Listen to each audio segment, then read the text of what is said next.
welcome back to Coffee with Police Experts. For Police Magazine, I'm Doug Wyllie. Today I'm here in St. Louis, Missouri at ILEETA 2022 with my very good friend, Brian Willis. Brian, you have several great presentations that you've made over the years, and one of them that I've seen a couple of times is, I'm going to paraphrase yourself, no dickheads. If you don't know what you're getting into when you walk into that, what are you getting into when you walk into that? Because that is a very provocative title. It is a provocative title, and really what the presentation is about is some short phrases that we can use that are catchy, that are memorable, based on some of the work from Chip and Dan Heath on Make It Stick from a marketing perspective. But it's not just a catchphrase, it's what is the underlying meaning behind that, and what can we do to drive conversations? And so, no dickheads is one of the rules of the New Zealand All Blacks, one of the New Zealand rugby team, considered by many to be the gold standard for international rugby as a sports franchise, or considered to be the most successful sports franchise in the history of sport. But again, it's a simple concept. When you say it, and we're talking about this from a trainer's perspective. Mm-hmm. So when you put this rule out, it's pretty. A lot of times it doesn't need a lot of explanation, but we do a dive into it. So what are some of the behaviors that would violate that rule?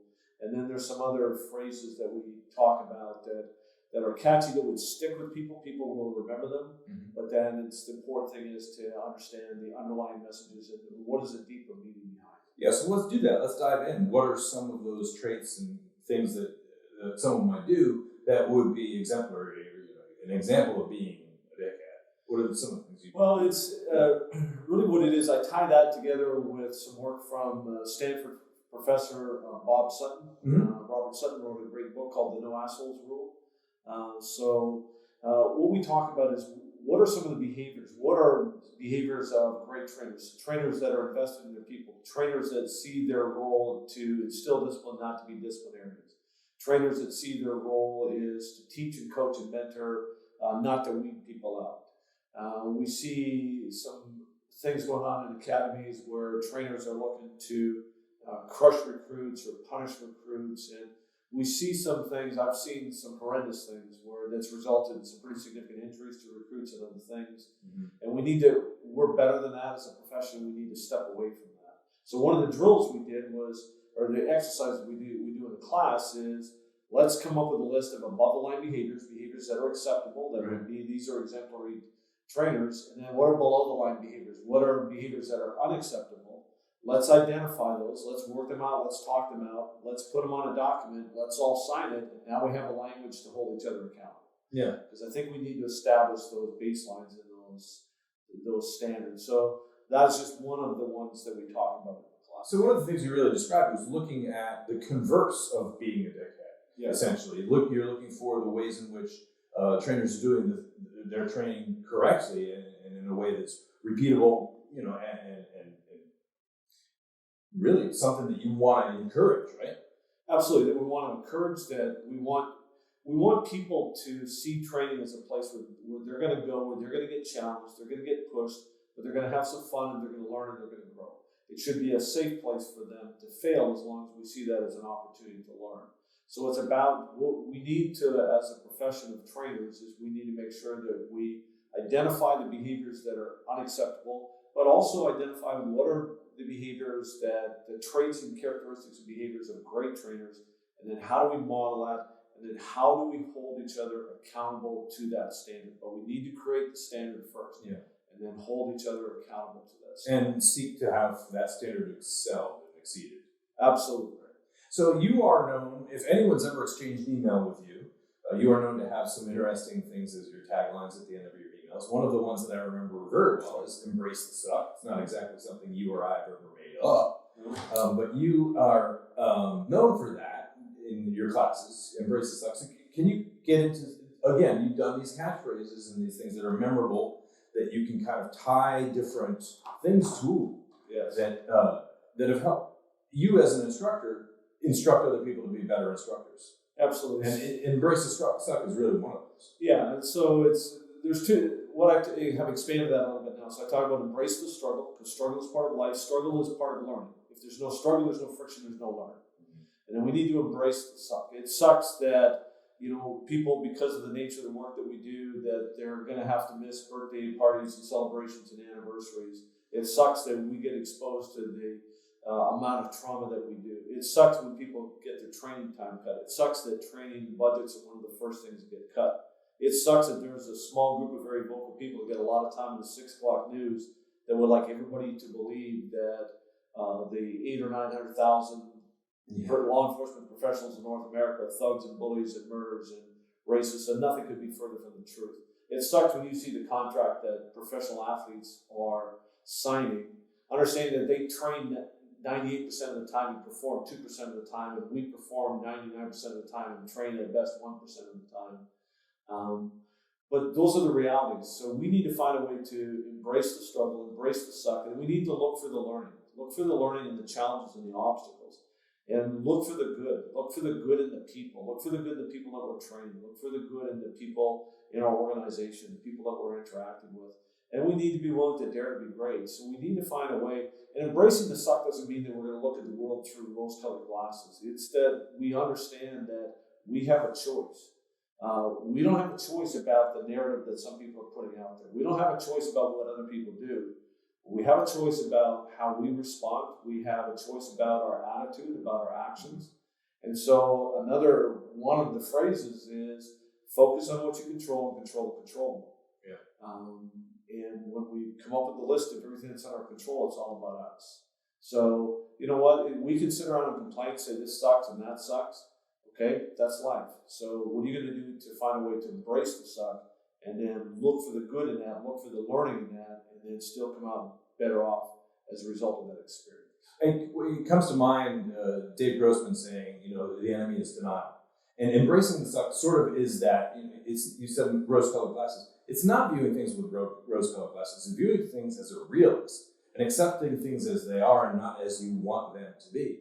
And then making adjustments and course corrections to accommodate for what your reality is, and living instead of in denial, but living in reality and embracing what is the suck, right? It sucks the perception, it sucks the training and the work ratios, all those things. Yes, they suck, but to deny that they exist is to cheat yourself out of that learning opportunity, out of that fulfillment that you would get from, hey, I've actually come through a really bad suck, and I'm better for it, right? Absolutely. And one of the examples I share is James Stockdale, who was a pilot during the Vietnam War, got shot down. He's a recipient of the Medal of Honor, became the commanding officer of the Hanoi Hilton. But what he told the men in that prison is he said, this is not a prison, this is a duty station. It sucks as a duty station, but it is a duty station, and you'll carry yourself and account for yourself accordingly. And what he and other leaders in those prisons helped those men understand is they did not have a choice about the captivity or the beatings or the torture or the malnourishment or the isolation, but they had a choice about their attitude. And when you look at the realities, the average PTSD rate for U.S. military personnel returning from Vietnam was about 33%. Prisoners of war was between 4 and 8%. Yeah. And many people assumed it would be drastically higher. Right. And yet, because their leadership helped them understand that they had a choice about their attitude and how they responded to a horrible situation, they were able to reduce some of those catastrophic effects.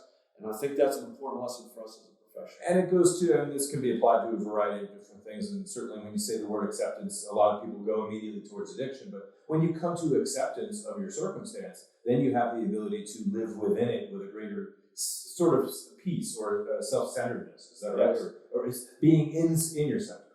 Yeah, absolutely. And when you accept and you are at peace with your center, then it goes back to you have the ability to control what you control and control the controllable. So focus on what you control and control the controllable. You don't control anybody else. You control yourself. You control your attitude. You control your work ethic. You control how you treat people. So when we focus on what we control, because we spend a lot of time complaining about things that are outside our control. If we would all focus on what we control controllable, and say, you know what, this sucks, but let's embrace the suck, and what's the learning out of this, and what can we do within this sphere of control, we can have a massive impact in our organizations. And how, now we're at ILEETA and you're instructing the instructors, how do you communicate to them how they would communicate to the people they're instructing, whether it's in DT or it's on the line in firearms or it's in leadership class? How do you allow people to take from your class the ability to tell other people and evangelize that concept for you of embrace the suck and understand your circumstance and control what you can control? And a lot of it is sharing stories with people that have done that, not just stories from Brian, but the stories I share or of other people that have, an officer that got shot, had a leg amputated, and then made the statement at a presentation that I've gained more from this experience than I've lost. Jason Sheckley badly burned in a car crash when somebody rammed into the back of his patrol vehicle, horribly burned as a result of that, and still refers to himself as the luckiest man alive. And stories of prisoners of war and other people. And then we have some interaction within the class for people to come up with their own stories and start to talk about it from their own perspective. But it's a matter of sharing some of these stories to give them some foundation, have some discussion so that we can peel away some of the layers and get to the deeper meaning. So it's not just some cool phrase. Yeah. There has to be some substance to it. And then getting them, the challenge for them is to start the thought process on how do I now make this our own. And that's the simple thing with these simple phrases is it's easy to adapt them to almost any situation. And so as a result of some of those conversations and the stories, people already have a framework, and now they can go back and they already have examples as to how it applies. Right, essentially, and in the Hanoi Hilton example of being a duty station, that essentially creates a template for the instructors that you're putting out there into the world, that they go, oh, now I know how to apply this concept because I can see the example.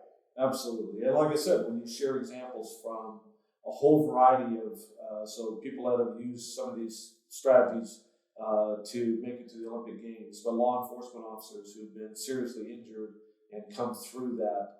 Not only James Stockdale, but Doug Hegdell, who ended up as an 18-year-old kid in the Hanoi Hilton because he fell off a ship. In 2 years, this kid learned the first name, last name, rank, branch of service, social security number, hometown, next of kin, phone number for the next of kin of over 200 men in that prison. Memorized all of that as an 18-year-old kid. And so he got sent home early by his command staff when they were given the opportunity to release prisoners early. He did not want to go home early, but they said, you owe it to the men in this prison because many of them are listed as missing in action. And so this now 20-year-old kid goes back, and after he gets discharged, drives across the country, goes to the hometown of all these men, and phones their next of kin to let them know that your husband, your son, your father, your brother is alive.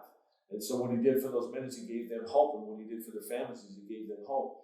He's the youngest, least educated, lowest ranking person in that prison. He's the only one that was not an officer, that was not a pilot or an aviator in some form. And so it's an example of no matter where you're at in the organization, if you focus on what you control controllable, embrace the suck, and do what you can make a significant difference in your organization and the lives of other people. Well, you make a significant difference in the lives of many, many people, myself included. And for that, I'm grateful. Thank you. I'm also grateful for your time, Brian. And we'll be back again and talk again real soon. All right, sounds good. Thanks. For Police Magazine, I'm Doug Wyllie, and this is Coffee with Police Experts.